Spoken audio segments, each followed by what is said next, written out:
was stunned. Oh, did you tear? A deep, deep burning question. Oh, you gave birth, you're still looking brim. I don't know what and all I've said in this video. Hello and welcome. Hi, I'm Satshya. Welcome to my YouTube channel. Today's video is, I want to say, educational. It's going to be me unloading a lot of irritation and just thoughts about what we should not be telling pregnant women or new mothers, because a lot of times you must be just making conversation, but you may not be realizing that what you're saying or suggesting is making someone go like, ugh. And I also have some comebacks ready that at the time it was said to me I couldn't think of, but then I took the time to think of. You can use it at least next time. Okay, let's get into the video. Hello!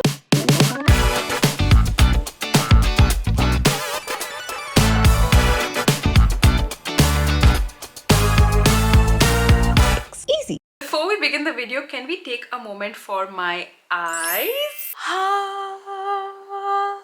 Isn't it sparkling? No, I've not been getting better sleep. I've just used mascara and it's making my eyes very wawa woom, and it's making me feel also very like pretty. As someone who is, let's say, eyelash deficient, I like putting mascara, but I hate removing it because I have to like really scrub it like that, and when a lot of times I end up losing more eyelashes. First of all, I don't have any. On top of that, what 2-3 I have also, I don't want it to go. I've used the Stays tubing mascara, and even the first time I saw this I was like, oh, tubing mascara, what's that? Basically, a tubing mascara is one whose formulation is such that it coats each eyelash in sort of a tube of product so that it's long lasting and waterproof, but also is very easy to remove, and I'll show you how. I don't know if everyone experiences this, but it's also very satisfying at the end of the day, just doing like this and just removing the mascara, and it comes out and your eyelash is still intact. Like, I have not seen any decrease in my eyelashes, and I would know because I have so little. After having a baby, I've realized I don't have a patience for a lot of things, more so for a lot of like complicated beauty products. So I like something that is easy to apply, easy to remove, and also looks great. If you want to try this, you can use my code, and you can also get Stays lipsticks as well. I really like them. I've reviewed them, I've tried them on. I'll put the videos on the screen. They are really nice. My personal favorite is Brick Rose, but the other shades are also really pretty. Formulation wise, it's really good. So use my code. You can get a mascara, lipstick, whatever you want. Treat yourself this holiday season. Now that my eyes are set, and it's important to this video, you'll see my eyes like bulging in anger. So, things not to tell pregnant women or new mothers. Number one, you've put on. Someone said this to me when I was in my 9th month of pregnancy. That was like 8-9 months ago, okay? But still, when I remember it, I get so angry at how callous and insensitive this person was, okay? I was seeing this person after a while. So, they've seen me when I was in college, I guess. And then I meet them and I'm like, hi. Before saying hi, before saying hello, how are you, nothing. And when I heard it, I was like, I was stunned. Then I was like, yeah, I am pregnant. And then she said, but still. And this was said to me by someone who has a child herself, okay? So I'm like, you have been through this. You know what your body goes through. Why are you still being so rude? Of course, I didn't say all this. At that time, I only was like, yeah, I'm giving birth in a few weeks. That irritated me for so long. I was wondering why it was irritating me. I think one, because I didn't expect it to come from someone I knew. And two, the way it was said, like as if I had done a mistake by putting on weight while I was pregnant. Now I'm okay, now I can make jokes about it, but at the time, man, I felt weird. I just felt like, ew, what just happened? And this doesn't just happen to pregnant women. This happens to each and every one of us. I don't know why. The first thing someone says when they meet you after a while is comment about your looks. Like, Oh, I've put on, sorry, I didn't know. I don't have a mirror at home. if you see someone and they suddenly look chubbier than what you remember them as, just say hi. How are you? What's new in your career? What new hobbies have you gone to? There are so many more questions that you can ask someone when you meet them, other than pointing out their appearance, whatever it is. If it's not for a compliment, just, you know, that's saying, if you have nothing nice to say, don't say anything at all. If you have to do Mauna Vrata also whole day, it's okay. Nobody will miss what you have to say. Okay, I go. That was just the start. I have a long list to come. So get some coffee. Number 2. Was it planned or an accident? This question makes me cringe so much because why do you want to know with what intention this baby was conceived? So I have a nice comeback to that. I always say whether it was a planned accident or accidentally planned, it's all part of God's plan. See, if they are rude to you and you respond in a rude tone, you are going down to their level. What did Michelle Obama say? When they go low, you go high. So you say it in a polite way only. You don't need to call them names. You don't need to use bad words. But you draw a boundary and you state your and say to the smile. Up to them if they want to take it. Then they'll say, oh no, I didn't mean it that way. Why are you taking so seriously? Oh ho ho. It's fine. They can justify however they want, but you maintain your own dignity in this. Ask a weird question, give a weirder reply. And also, what will you do with this information? Like, how is this relevant?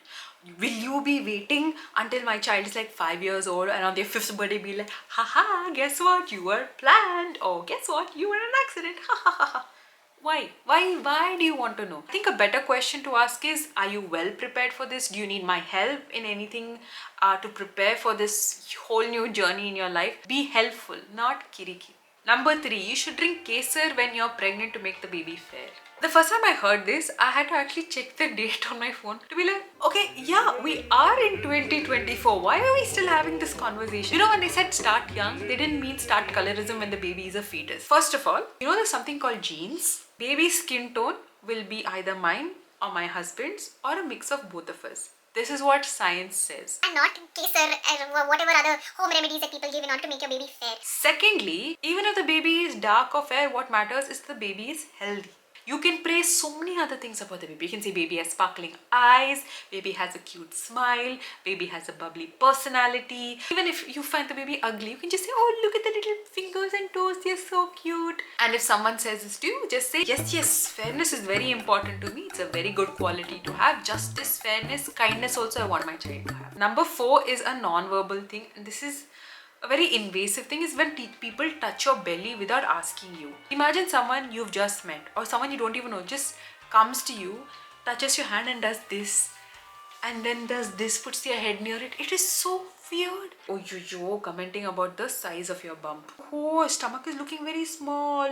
Not eating enough. I wish pregnant women had this power with their stomach. If they do boom like that, that person will just go flying. They ask such stupid questions. And if you lucky ladies thought that it was only during pregnancy you would get ridiculous statements. Yeah, it never ends. First one is normal or C-section. I get that your intention would be to ask how the process was, how they're recovering, all of that. Okay, that makes sense. Soon after birth, few weeks after birth. But 8 months after the baby is born, you meet someone for the first time and you look at them and you're like, normal or C-section? Oh. This is so normalized actually. I've lost track of the number of times someone has met me in the lift with my baby and has asked me, normal or C-section? And okay, asking that is one thing, but then giving value to your answer. So if you say normal, they'll be like, oh, did you tear? And you know, when someone says normal, I always say vaginal. Yes, vaginal. So then they always feel a little awkward. Okay, I've said vaginal, but there's nothing like normal delivery. Okay, this is how did the baby come out, if that's the question. Then the baby came out vaginally or the baby came out through a C-section. Normal and abnormal, just remove it from your vocabulary because it's weird. If you say C-section, no, then people will give you full dialogues. Oh, you know me, when I was pregnant, I used to sweep and mop a lot. That's how I was able to give natural birth, normal birth. But now these days, these girls, no, they don't want to do this. They are saying to your face only, yeah? These girls, they don't want to go through that pain of child, but they're not able to, no, they're not healthy enough. They don't have that strength that we used to have. So everybody just has to do C-section. Bro, you don't know the health history of this person. You don't know if they had to have an emergency C-section, the baby's life was in danger and they had to have it. This is in no way a reflection on the mother or the mother's ability to be a mother. Then did you get stretch marks? Why you want to know, bro? And they say not as concerned. They say it like, oh, is your body destroyed by childbirth? So I would just say, I think stretch marks are so beautiful. They're just a reflection of your journey of motherhood, and it'll eventually go. So what's the big deal? I'm more concentrated on taking care of my baby. And this one also. Did you tear? You do one thing. Next gynecologist visit, you come with me. Okay, all these questions you have, no, but deep burning questions. You ask my gynecologist whether I tore, whether I had stretch marks, how many centimeters I was dilated, how many stitches I needed. All these questions you ask her. This, oh, you gave birth, you're still looking bloom, bloom.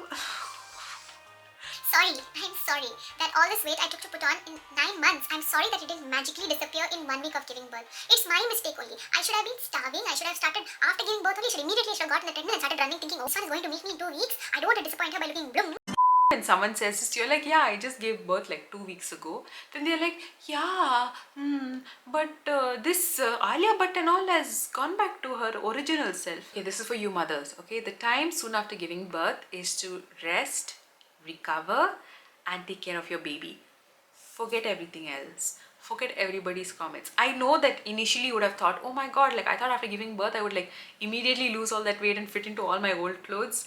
Yeah, no, that doesn't happen for a while. I am 8 months postpartum. I used to be a small before pregnancy, and then during pregnancy I became a large. I'm still wearing large size clothes. But that doesn't matter because my focus is on my baby. If I go on a diet, I won't be able to produce enough breast milk which is needed for the nutrition of my baby. Bouncing back should not come at the cost of your baby's nutrition and your health and your own health.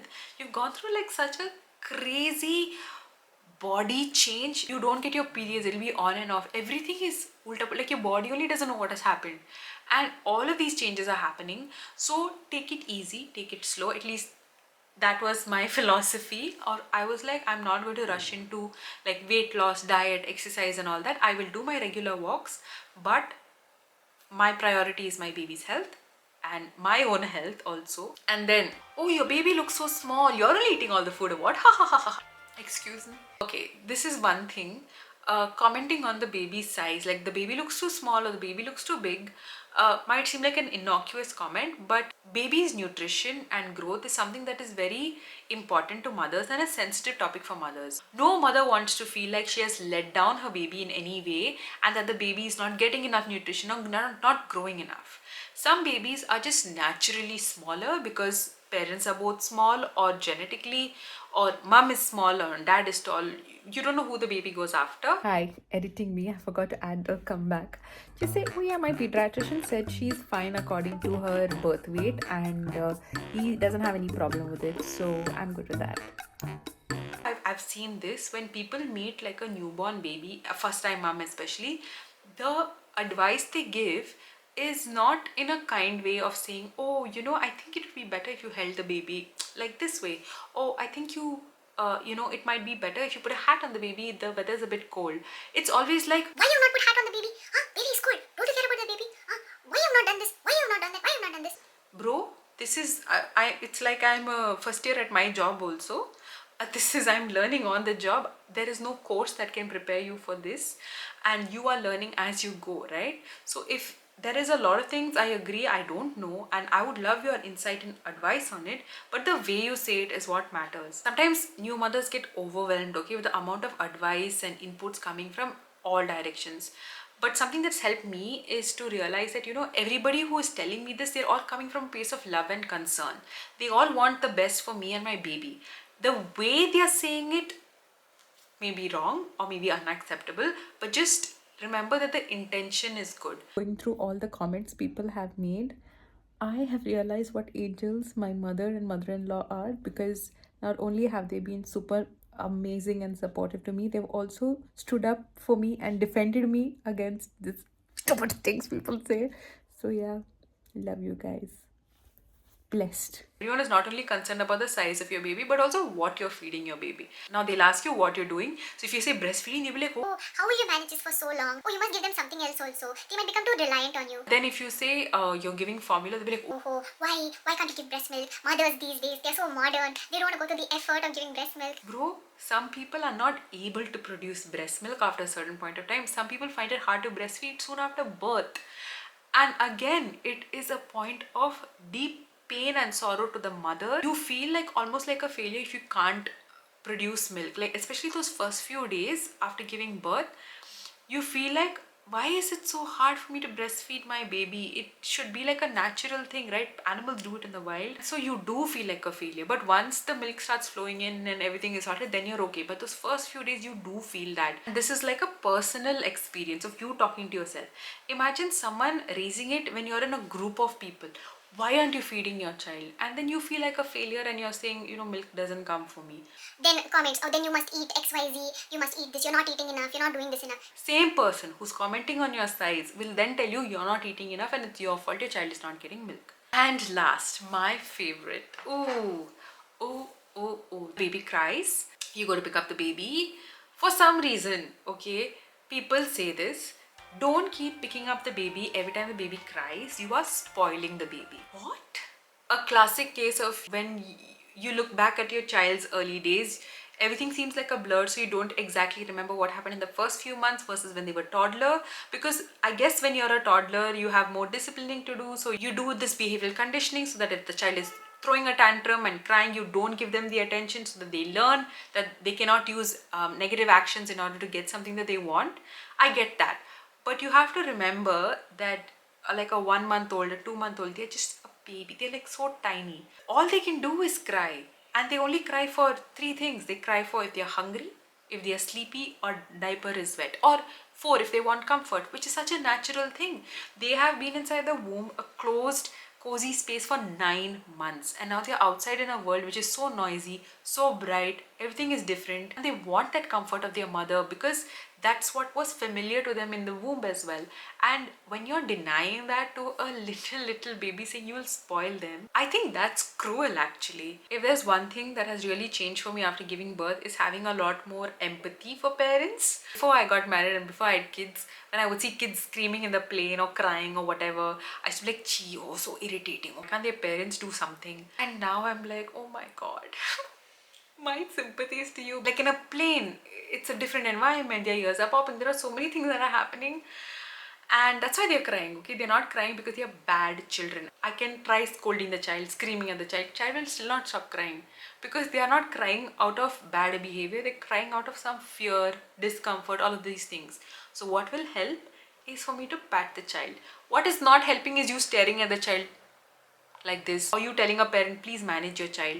Bro, what do you think I'm doing? Loudest screams are coming into my I don't know what and all I've said in this video, okay? Like, it feels like a blur because I feel like I was just ranting, but my please appreciate my twinkling eyes. Otherwise, so far, motherhood, parenthood has been an amazing journey. Every day is fun, it's exciting, it's interesting, and there are so many little joys, like the first time you see them roll, the first time. Okay, I yapped so much, my camera only died. But anyway, if you are here still watching this video, thank you so much for staying till the end and listening to all of this and all of me unburdening my thoughts and feelings.